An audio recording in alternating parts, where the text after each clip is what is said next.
Je m'appelle Valérie Jeanne-Rose. Je suis ingénieure chimiste chez L'Oréal depuis 17 ans. Voilà bientôt une quinzaine d'années, L'Oréal cherchait une solution novatrice pour traiter les cheveux fins de façon différente par rapport aux traitements habituels comme les gels ou les lacs.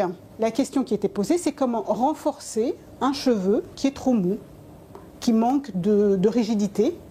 Et donc, c'est comment modifier un cheveu naturellement mou en un cheveu plus rigide. J'ai été missionnée pour explorer la technologie Sol-Gel pour les cheveux fins.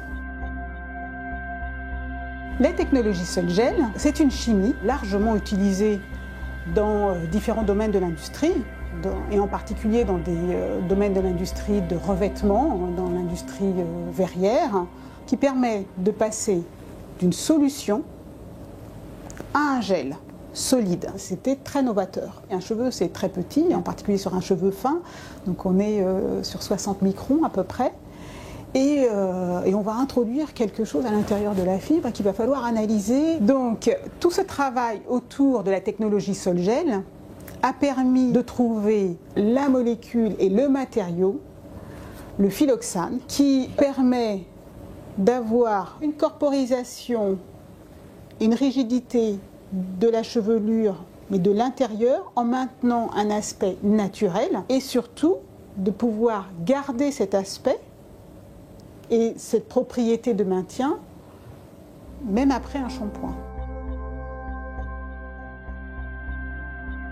J'introduis une première solution qui est liquide comme de l'eau. On introduit le phylloxane dans la coupelle en solution très liquide.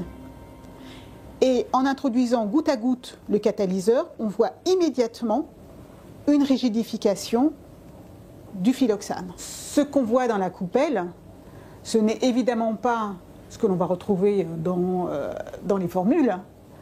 C'est un produit beaucoup plus concentré, extrêmement concentré, mais ça vous permet de visualiser le réseau 3D, et dans la fibre, il est simplement beaucoup plus petit. Après les expériences en coupelle, on va regarder sur cheveux mous, et après, on obtient un cheveu rigide. Alors bien sûr, dans ce cas, c'est une solution très concentrée qui n'est pas à l'image de ce qu'on va obtenir après en formulation. Mais ça nous permettait de voir que le concept en coupelle était réaliste. Le matériau s'insère, apporte la rigidité, mais ne vient pas réagir chimiquement avec la fibre. On part d'un cheveu naturellement peut-être mou, mais qui est sain, et il faut quand même garder ce côté naturel et sain pour pouvoir être introduit dans des formules, telles que des shampoings, des masques, des sérums. Je me suis rendu compte que c'était très challengeant de travailler sur le cheveu. Ce n'était pas un matériau comme un autre. Il était très exigeant en termes d'aspect, de toucher, la façon dont on pouvait introduire quelque chose dans un cheveu. Et ça reste toujours une belle aventure jusqu'à aujourd'hui parce que c'est un matériau très complexe, très compliqué, mais passionnément intéressant pour un scientifique.